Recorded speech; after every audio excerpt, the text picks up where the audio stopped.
warahmatullahi wabarakatuh. Perkenalkan, nama saya Nigi Novera Mubarak. Saya Jihan, kami siswi PKL dari SMK Negeri 1 Samboja. Halo Sobat Beriman, di sini saya akan menjelaskan mengenai alur tahapan proses persidangan secara e-litigasi di Pengadilan Agama Balikpapan. Mari kita simak videonya.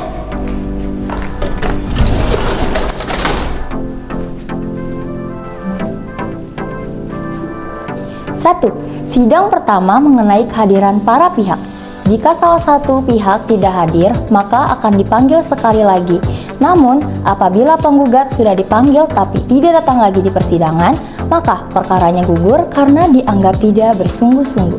Kemudian, jika tergugat sudah dipanggil tapi tidak datang lagi di persidangan, maka perkara tersebut akan diperiksa tanpa kehadiran tergugat atau bisa dibilang sebagai first take. Sidang pertama para pihak hadir, majelis hakim akan berusaha mendamaikan penggugat dan tergugat serta memerintahkan keduanya untuk menempuh proses mediasi.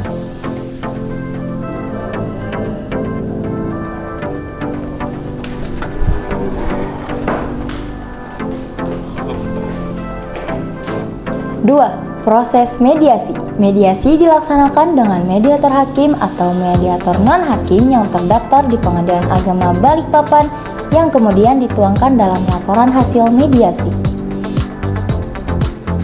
3. Penyampaian laporan hasil mediasi. Apabila upaya mediasi berhasil, penggugat dapat mencabut perkaranya atau meminta akta perdamaian dari hasil kesepakatan mediasi.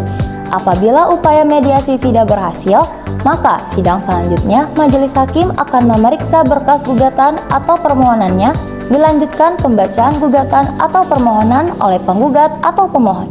Kemudian, majelis hakim menentukan dan membuat court calendar yang berisi jadwal agenda yang kedepannya mulai dari upload jawaban, replik dan duplik, agenda pembuktian dan kesimpulan, serta sampai pada putusan akhir termasuk batas waktu upload dokumen persidangan yang telah disepakati oleh para pihak. Setelah itu, majelis hakim memerintahkan tergugat atau termohon ke meja e-court PTSP Pengadilan Agama Balikpapan untuk membuat dan mendaftarkan akun e-court. 4. Jawaban dilakukan secara online via website. Tergugat membantah gugatan penggugat dengan membuat jawaban dan mengupload jawaban tersebut di akun e-courtnya. 5. Replik dilakukan secara online via website.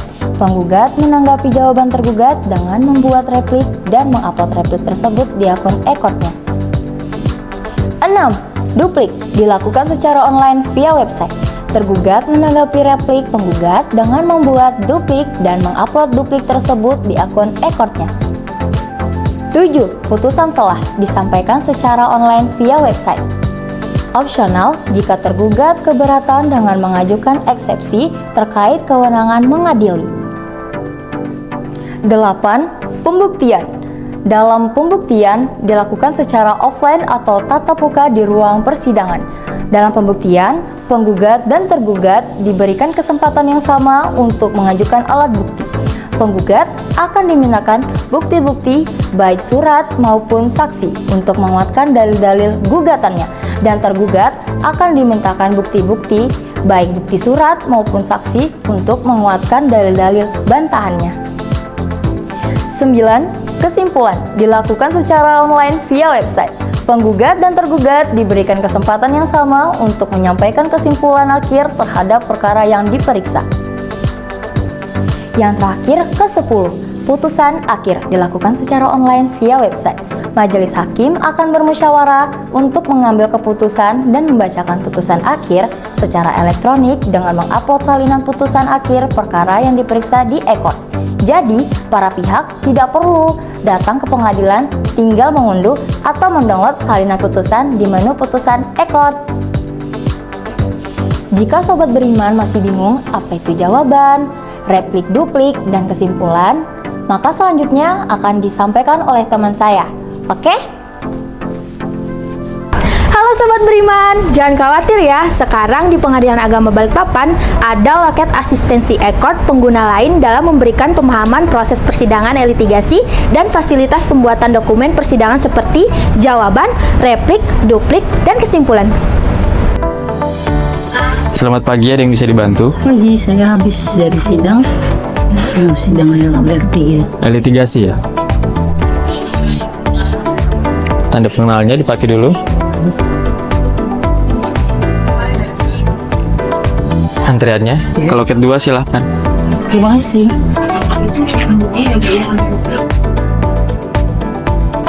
Setelah proses mediasi gagal, Majelis Hakim memerintahkan para pihak menuju ke loket 2 e-court PTSP PA Balikpapan untuk pembuatan akun e-court, menandatangani kesepakatan code kalender dan penjelasan alur atau tahapan persidangan litigasi sampai dengan putusan akhir. Tenang Sobat Beriman, apabila masyarakat masih belum memahami dan mengerti apa itu jawaban, replik, duplik, dan kesimpulan, nantinya petugas meja e-court akan mengarahkan dan mendampingi ke loket asistensi e-court. Jadi, dalam layanan loket asistensi e-court ini, masyarakat akan dibantu dan difasilitasi dalam pembuatan jawaban, replik, duplik, dan kesimpulan dengan belangko dokumen persidangan yang telah tersedia. Tapi ingat ya, petugas meja e-court hanya sebatas membantu dan memfasilitasi pembuatan dokumen persidangan litigasi, bukan membuatkan dokumen ya, Sobat Beriman.